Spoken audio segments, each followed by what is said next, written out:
Olá, amigas e amigos de todo o Brasil. Está começando mais um encontro de reflexão e aprofundamento. É o nosso ponto 3. E hoje o nosso assunto é uma realidade muito séria: bullying. O termo em inglês que significa intimidação vem se tornando cada vez mais conhecido como uma forma de abuso psicológico. Na verdade, ele vai um pouco mais além. Trata-se de qualquer forma de maus tratos psicológicos, emocionais, verbais ou até mesmo físicos, que são produzidos entre pessoas de forma frequente por um longo período. E isso não acontece somente nos contatos e relações presenciais. Também acontece nos ambientes digitais, o cyberbullying. Uma pesquisa da Microsoft sobre o índice de hostilidade online, realizada em 32 países e divulgada em fevereiro deste ano, aponta que cerca de 43% dos entrevistados nessa pesquisa estiveram envolvidos em incidentes de bullying na internet. O levantamento mensurou o comportamento e a percepção de adolescentes entre 13 e 17 anos e adultos de 18 a 74 anos na internet. O Brasil atingiu os mesmos 72% computados na pesquisa do ano anterior e 43% alegaram envolvimento em incidentes de bullying. E para nós conversarmos sobre este assunto, eu recebo de forma remota aqui no nosso programa Herbert Emílio Araújo Lopes. Ele é advogado e professor universitário. Professor, muito obrigado pela sua participação e colaboração aqui conosco. Arthur, eu que agradeço o convite mais uma vez para debatermos um pouco e esclarecermos alguns pontos voltados a esse tema. Muito obrigado. Ótimo. E também recebo Marina Almeida. Ela é psicóloga clínica e escolar, é pedagoga especialista, psicopedagoga, neuropsicóloga e ela também é psicoterapeuta e consultora em educação inclusiva. Marina, muito obrigado, viu, pela sua participação aqui nessa conversa. Eu que agradeço a colaboração, para mim é muito importante falar sobre isso. Uhum. Ótimo. Já já então nós vamos iniciar a conversa com os nossos convidados, mas antes eu tenho aquele recado para você que nos acompanha. Primeiramente é de agradecimento. Sim, obrigado porque você nos ajuda a chegar a tantos lugares do nosso Brasil, fazendo o ponto 3 aqui na programação da TV Pai Eterno, e também convidar você que ainda não faz parte desta família dos filhos do Pai Eterno a ligar para nós no 62 3506 9800 e se cadastrar. Isso, faça parte. Você pode também acessar o nosso portal na internet, o 62 3506 9800. Desde já, muito obrigado e que a sua vida seja repleta das bênçãos do Pai. Vamos lá então começar a nossa conversa.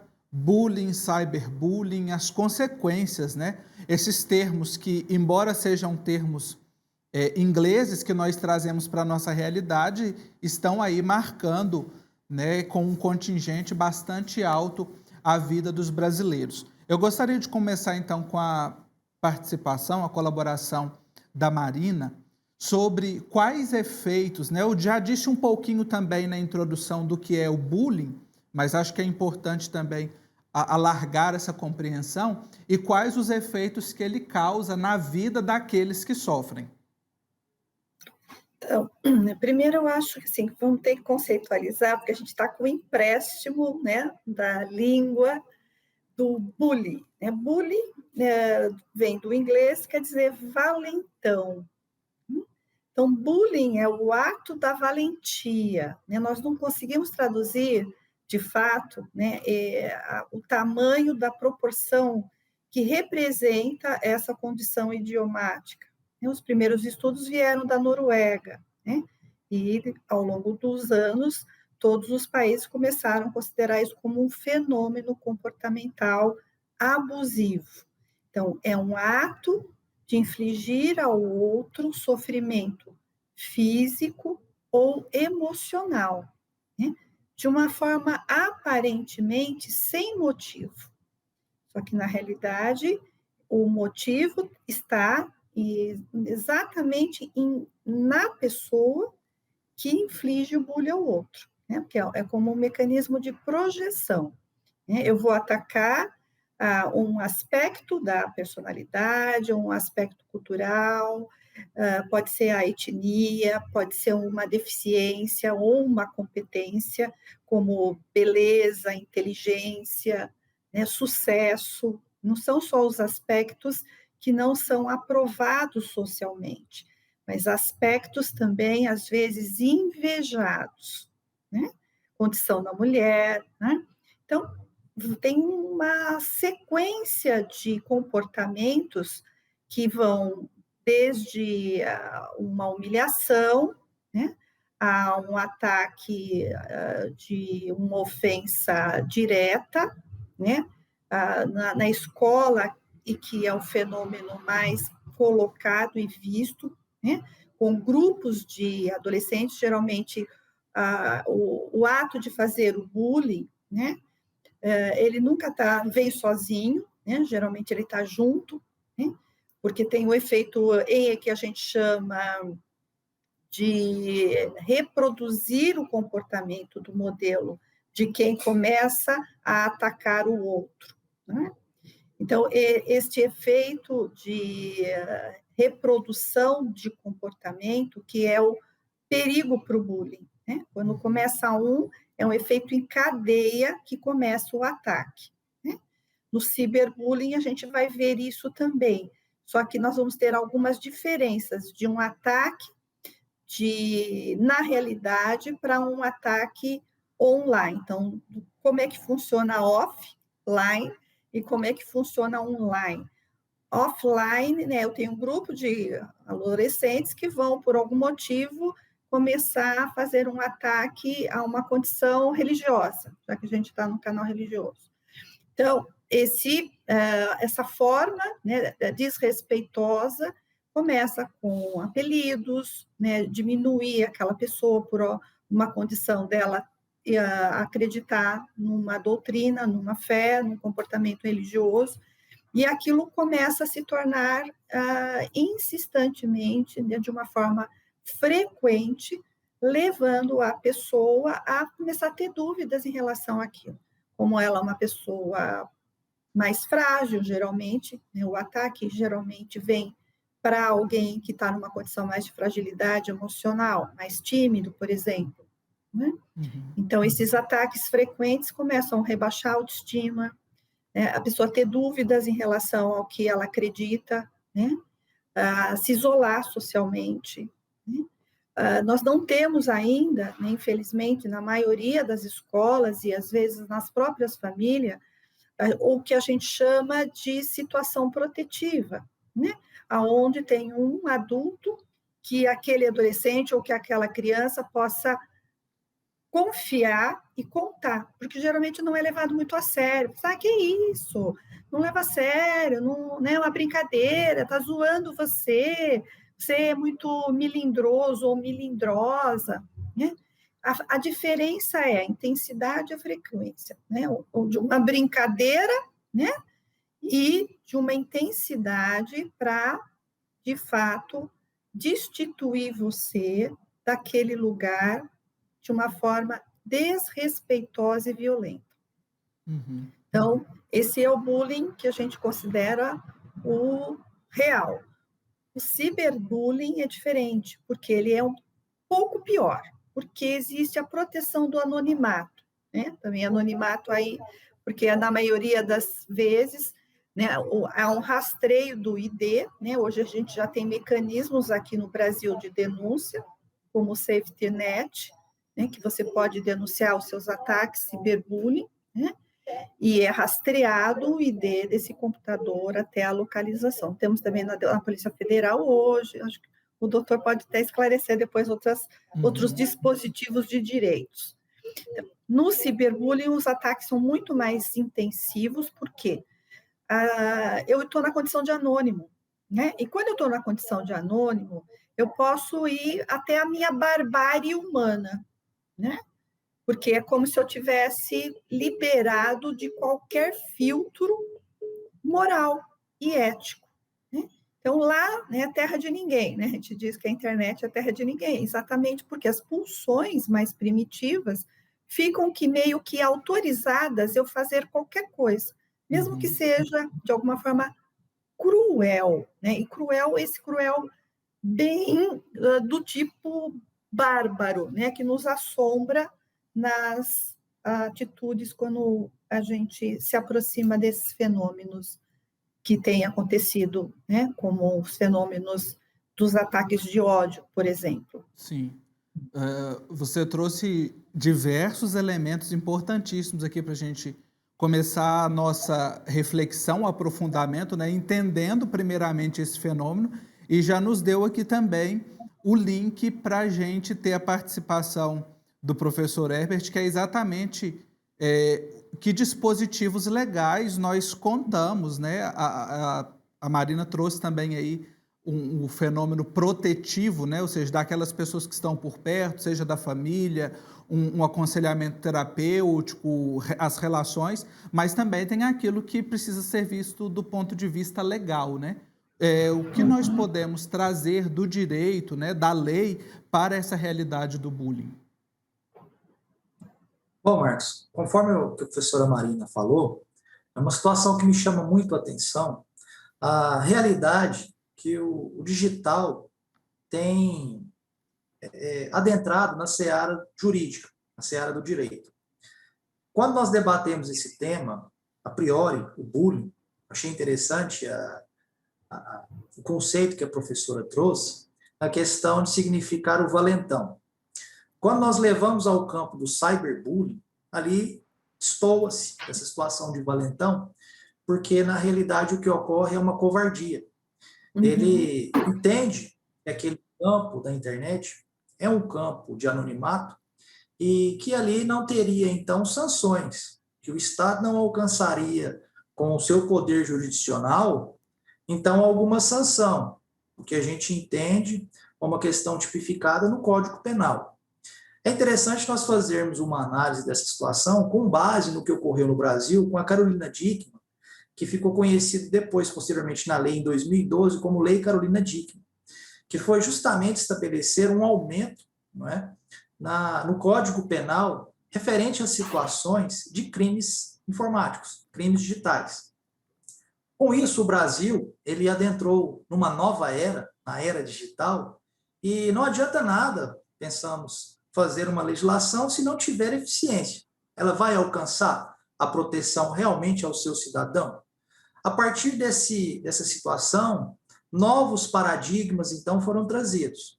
A professora colocou e pontuou muito bem, hoje a Polícia Federal tem um aparato tecnológico cabível e possível para fazer essas investigações, e aqui em Goiânia também, nós temos hoje a Delegacia de Repressão a Crimes Virtuais, que também faz essa verificação e diligências no sentido de localizar crimes voltados na questão digital.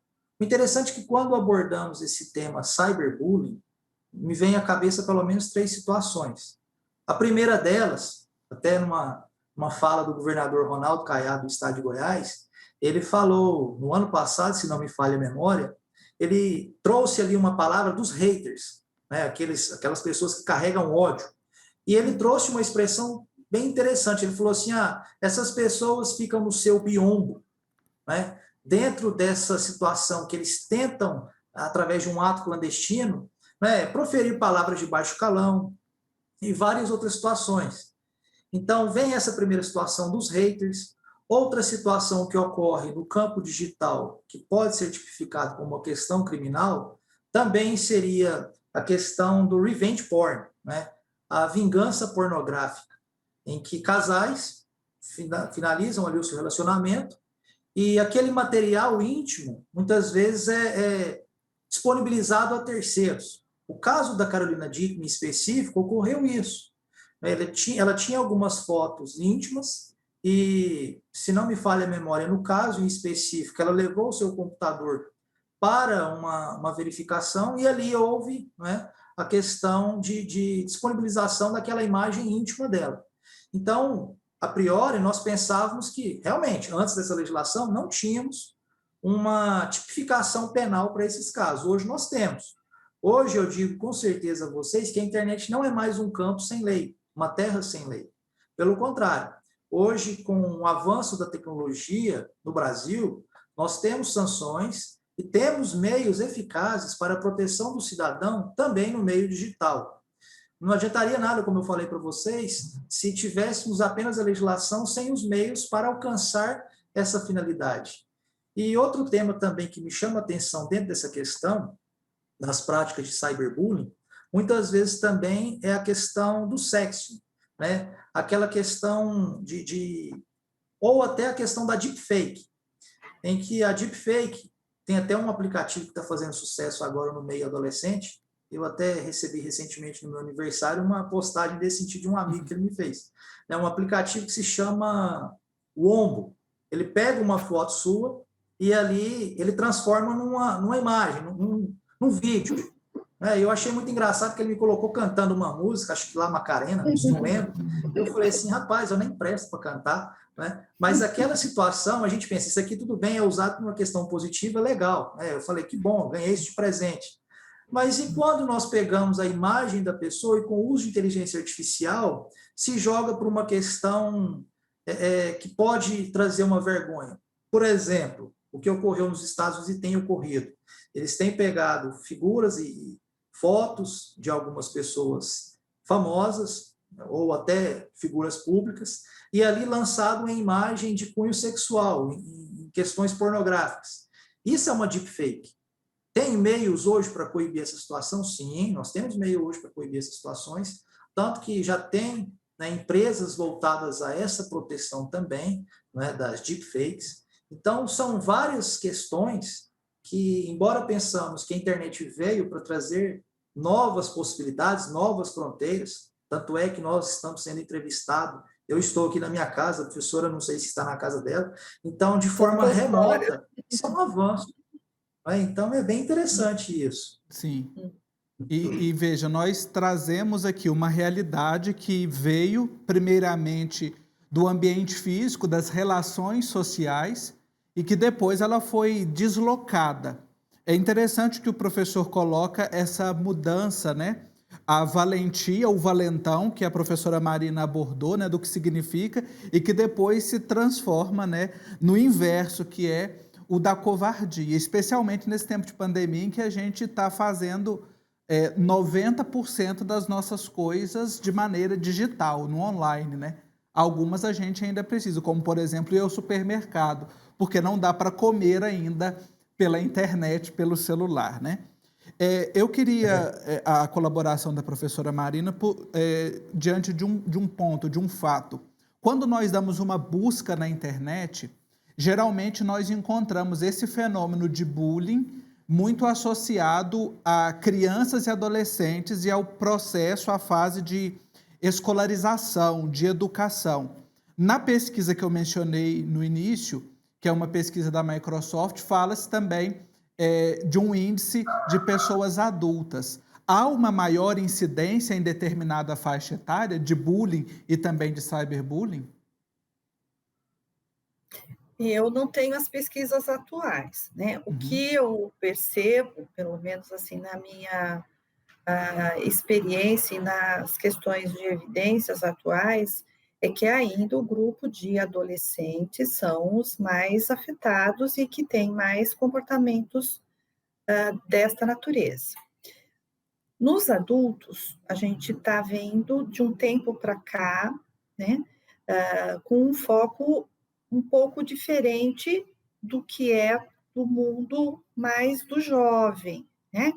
Que é um mundo onde ele está vivendo as suas próprias experiências, com características de perversão mesmo, né?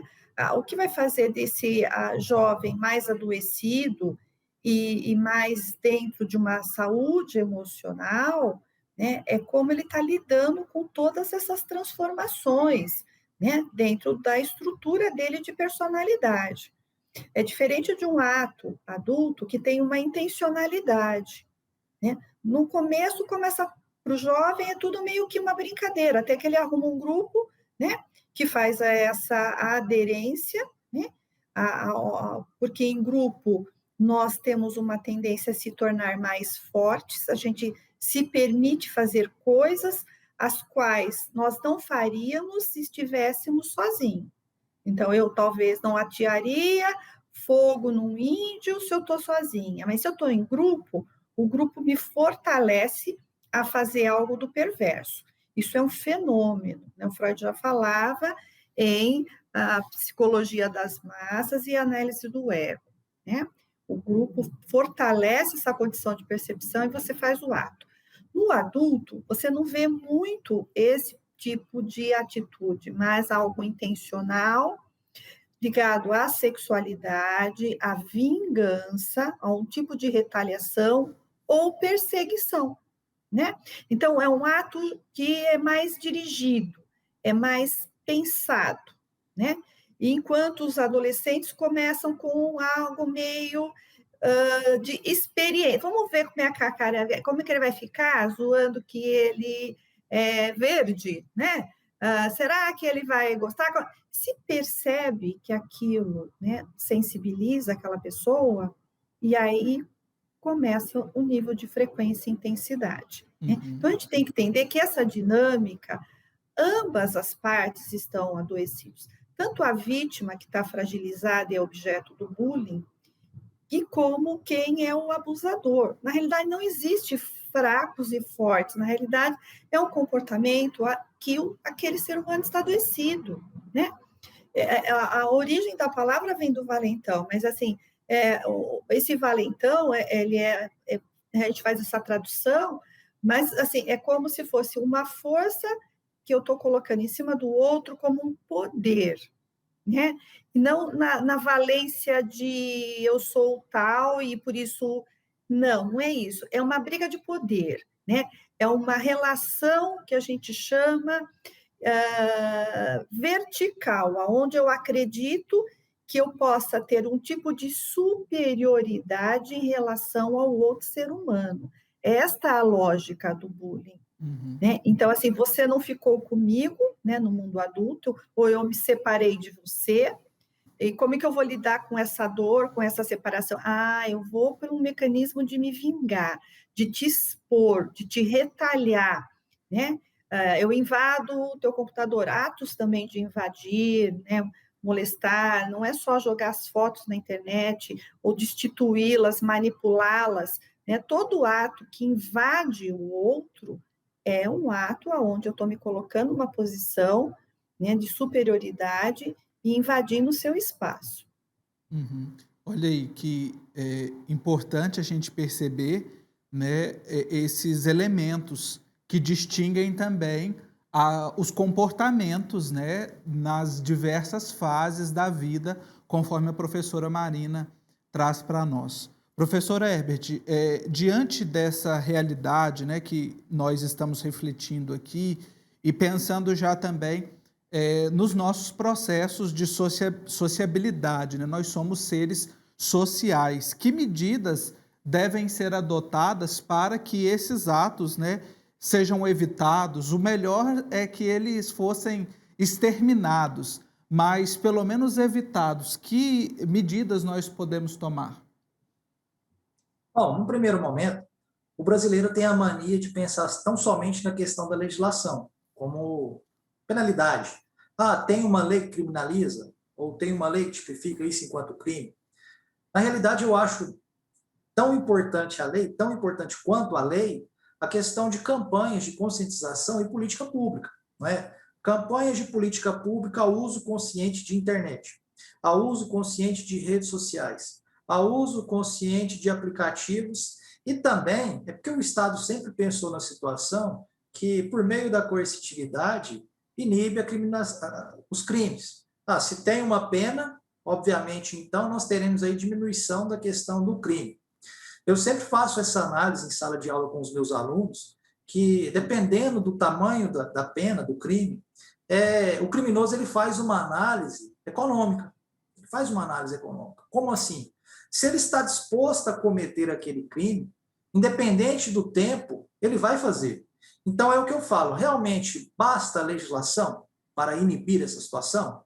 Ou não? Um trabalho consciente com toda a sociedade não seria melhor? Mas como? Como a professora falou, e me chama muito a atenção, e o senhor também apresentou, Marcos Túlio, a questão da faixa etária vítima dessas situações. Entendemos que as maiores vítimas são os adolescentes, seja porque, enquanto nativos digitais, estão mais hábeis a trabalhar com os aparatos tecnológicos no dia de hoje, diferente de pessoas como eu, que é um imigrante digital. Eu não nasci na era digital. Então, os nativos digitais, a gente sempre brinca, eu sempre falo em sala de aula, eu falo com os meus alunos, falo assim, você já tem filho? Tem. Ele já nasceu com um dedinho assim, para mexer no iPad, no iPhone, porque eles são nativos digitais. Nós não. Eu ainda brinquei com meus alunos, olha, deem graças a Deus por a tecnologia que nós temos hoje, pois se fosse nos anos 90, vocês não iriam assistir minha aula de forma remota. Vocês estariam presos em casa jogando jogo da cobrinha naquele Nokia tijolão. Então, vocês têm a vantagem do uso da tecnologia como uma questão positiva, não é? E nós pensamos, poxa, vem a tecnologia e também vem questões negativas? Vem. A maldade está descrita no ser humano e a psicologia explica isso muito melhor do que a própria legislação. Então, eu penso que situações, né, que possam coibir, se são os adolescentes que sofrem mais essa questão, vem a responsabilização também dos pais. Nós entendemos que há uma mudança social, principalmente na seara do direito de família, com a pandemia, devido à questão de lockdown, então os filhos em casa, os pais podem acompanhá-los no dia a dia, na realização de atividades escolares, na realização de acompanhamento às tarefas, né, e todas as situações do dia a dia. Então o pai passa a ter uma maior atenção ao seu filho. O que antes do lockdown e antes da situação da pandemia não era tão possível. Hoje em dia nós temos aí 24 horas no dia, mas tem dia que a gente precisa de muito mais. Tanta coisa que muitas vezes os afazeres nos chamam. Então, a essas situações, se são essas maiores vítimas, a gente jogar a culpa também, tão somente o Estado deve ser responsável por isso, não. É a questão do princípio da solidariedade familiar, enquanto a família também responsável ali por sua prole. É o pai responsável pela educação dos seus filhos. Então, o pai, ele pode e deve ter o controle em relação a essa situação? Claro, claro. Tem, inclusive, várias redes de plataformas digitais ou de streaming, né, eles sempre trazem essa possibilidade ali também de fazer um controle parental. Do mesmo modo, controlar também a questão do acesso, o que ele está fazendo, o que ele está acessando, se ele não é uma vítima ou um ofensor no campo digital. Então, essa responsabilidade vem, a priori, do Estado, uma questão de uma legislação, tipificando a questão do crime. Posteriormente, nós entendemos também a responsabilização dos pais para com os filhos, né, na criação e educação. É um tema muito, que nos chama bastante atenção. Uhum. Sim. E é um tema muito abrangente. Nós já estamos chegando aqui ao final do nosso programa e não é um assunto que se esgota em um programa, a reflexão é ampla, exige muitos outros programas e, claro, nós vamos trazer esse assunto novamente aqui para conversar.